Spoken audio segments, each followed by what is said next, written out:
एक गरीब आदमी था। एक दिन वह राजा के पास गया और बोला, महाराज, मैं आपसे कर्ज मांगने आया हूँ। कृपया कर आप मुझे 5,000 रुपये दें। मैं 5 मंथ के अंदर आपके रुपये वापस कर दूंगा। राजा ने उसकी बात पर विश्वास कर उसे 5,000 रुपये दे दिए। 5 मंथ बीत जाने के बाद भी जब उस व्यक्ति ने राजा के 5,000 रुपये नहीं लौटाए, तब राजा को मजबूरन उसके घर जाना पड़ा। लेकिन वहाँ एक व्यक्ति नहीं मिला। जब भी राजा वहाँ जाता, बहाना बनाकर उसे वापस भेज दिया जाता। एक दिन फिर राजा उस व्यक्ति के घर गया। वहाँ और कोई तो नहीं दिखा। एक छोटी लड़की बैठी थी। राजा ने उसी से पूछा, तुम्हारे पिताजी कहाँ हैं? लड़की बोली, पिताजी स्वर्ग का पानी रोकने गए हैं। राजा ने फिर पूछा, तुम्हारा भाई कहाँ है? लड़की बोली, बिना झगड़ा के झगड़ा करने गए हैं। राजा के समझ में एक भी बात नहीं आ रही थी, इसलिए वह फिर पूछता है, तुम्हारी माँ कहाँ है? लड़की बोली, माँ 1 से 2 करने गई है। राजा उसके उन उल जलूल जवाब का खींच गया। वह गुस्से में पूछता है, और तुम यहाँ बैठी क्या कर रही हो?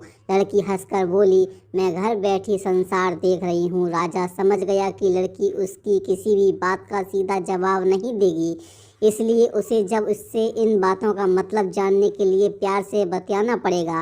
राजा ने चेहरे पर प्यार से मुस्कुराहट लाकर पूछा, बेटी, तुमने जो अभी अभी मेरे सवालों के जवाब दिए, उनका मतलब क्या है? मैं तुम्हारी एक भी बात का मतलब नहीं समझ सका।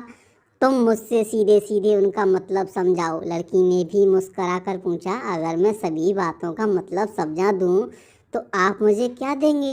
राजा के मन में सारी बातों का जानने की तीव्र उत्सुकता थी। वह बोला, जो मांगोगी वही दूंगा। तब लड़की बोली, आप मेरे पिताजी का सारा कर्ज माफ़ कर देंगे तो मैं आपको सारी बातों का अर्थ बता दूंगी। राजा ने कहा, ठीक है, मैं तुम्हारे पिताजी का सारा कर्ज माफ़ कर दूंगा। अब तो सारी बातों का अर्थ समझा दो। लड़की बोली, महाराज, आप मैं सारी बातों का अर्थ बता दूंगी, नहीं समझ सकती, कृपया कर आप कल आएँ, कल मैं ज़रूर बता दूंगी। राजा अगले दिन फिर उस व्यक्ति के घर आया।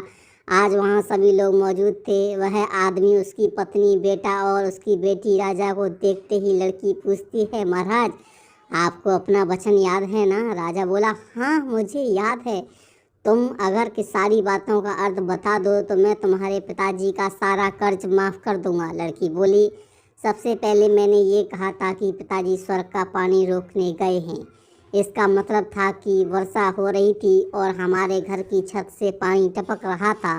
पिताजी पानी रोकने के लिए छत को छा बना रहे थे, यानी वर्षा का पानी आसमान से ही गिरता है और हम लोग तो यही मानते हैं कि आसमान में ही स्वर्ग है।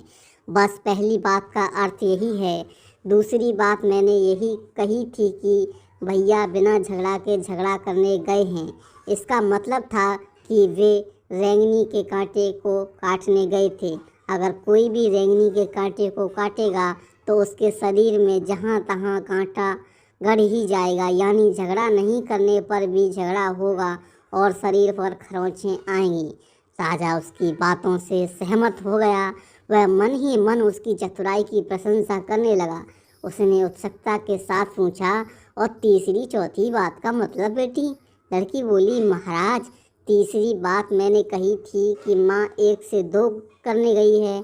इसका मतलब था कि माँ अरहर दाल को पीसने, यानी उसके 1 के 2 करने गई है।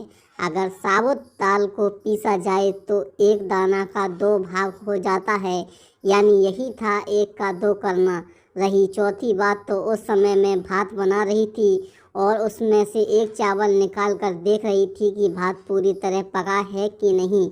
इसका मतलब है कि मैं एक चावल देखकर ही जान जाती कि पूरा चावल पका है कि नहीं, अर्थात चावल के संसार को मैं घर बैठे देख रही थी। यह कहकर लड़की चुप हो गई। राजा सारी बातों का अर्थ जान चुका था। उसे लड़की की बुद्धिमानी भरी बातों ने आश्चर्यचकित में डाल दिया। फिर राजा ने कहा, बेटी, तुम तो बहुत चतुर हो, पर घर एक बात समझ में नहीं आई कि यह सारी बातें तुम मुझे कल भी बता सकती थी, फिर तुमने मुझे आज क्यों बुलाया?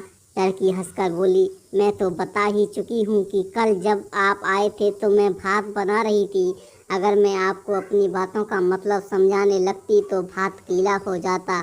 या जल जाता तो माँ मुझे ज़रूर पीटती। फिर घर में कल कोई भी नहीं था। अगर मैं इनको बताती कि आपने कर्ज माफ़ कर दिया है तो ये मेरी बातों का विश्वास नहीं करते।